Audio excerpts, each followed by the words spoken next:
Hey, what is up, everyone? Thanks for joining me today. We're going to take a hike up to the top of Mount Nonotuck and check out the Eyrie House Ruins and try to figure out what that has to do with two horses and a stubborn mule.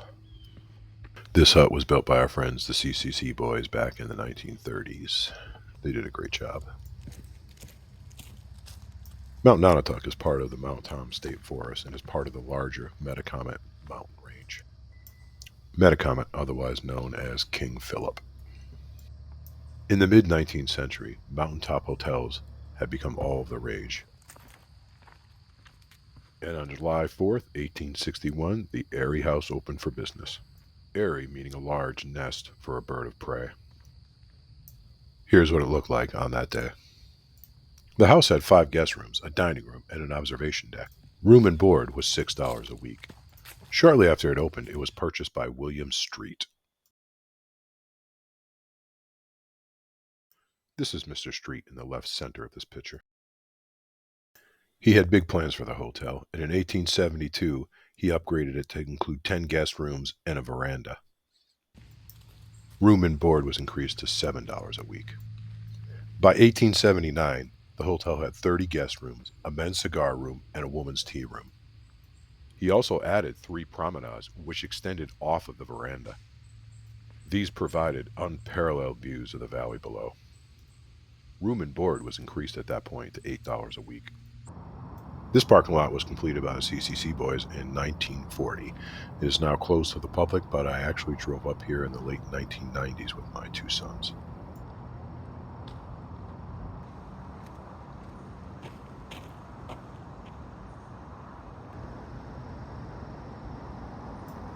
That's the Oxbow Marina down there.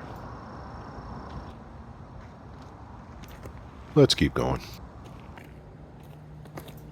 So with William Street facing stiffer competition from other venues locally, he decided to build a new hotel. This new hotel was to be 3 stories of stone and 1 story of steel. This is trap rock, which is essentially fossilized lava. It makes up most of the mountain.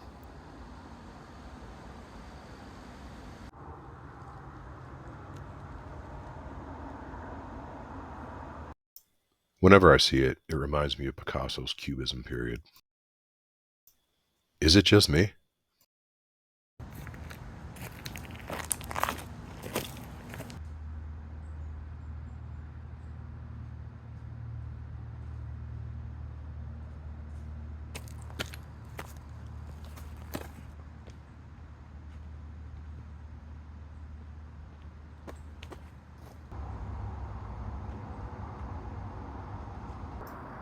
There you are.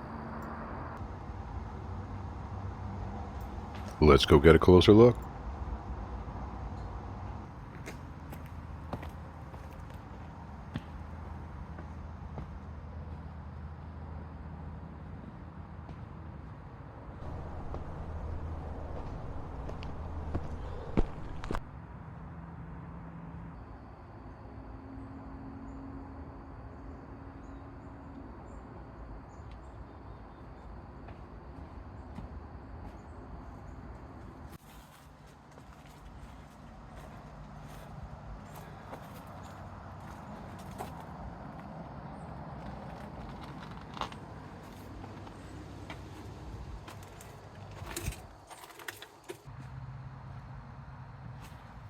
William Street had the hotel designed of stone and steel so it would not fall victim to fire like so many of the other mountaintop hotels of its day. Although it never progressed much from what you see here today.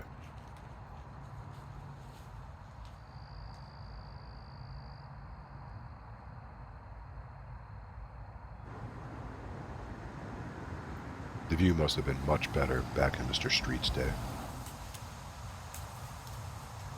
Let's do some more investigation and find out why this hotel was never completed.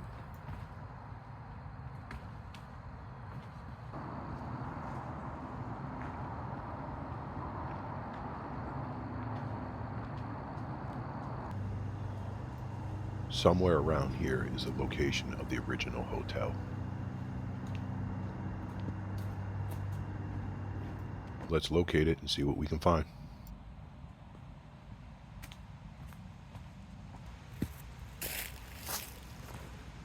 The original hotel was anchored to the stone cliff right here.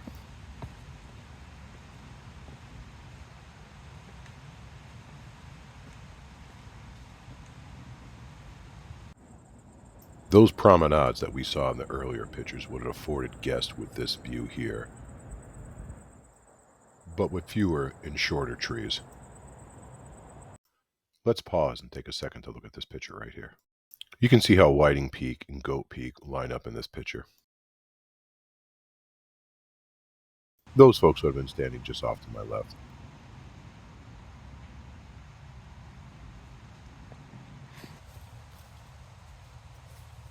This is what some say was the foundation to the original hotel. I disagree, and I believe it's the retaining wall located in the lower right-hand corner of this picture here. What do you think? Let me know in the comments below.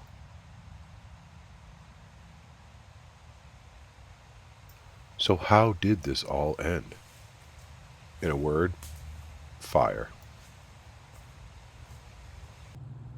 April 12, 1901, William Street walked from Holyoke up to Mount Nonotuck to begin preparation for the new season. When he arrived, he had discovered that 2 of his horses had died since his last visit.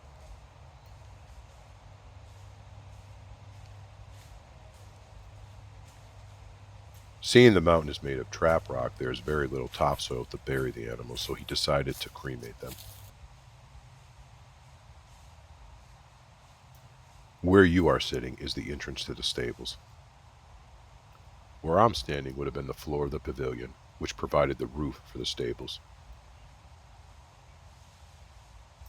This is the location where Mr. Street would have cremated the horses.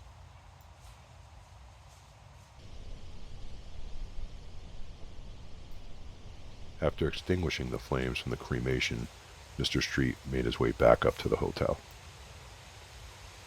Shortly after 8 p.m., he looked out the window and noticed that the barn was fully engulfed in flames. By 8:45, the main hotel and all the promenades were completely engulfed in flames.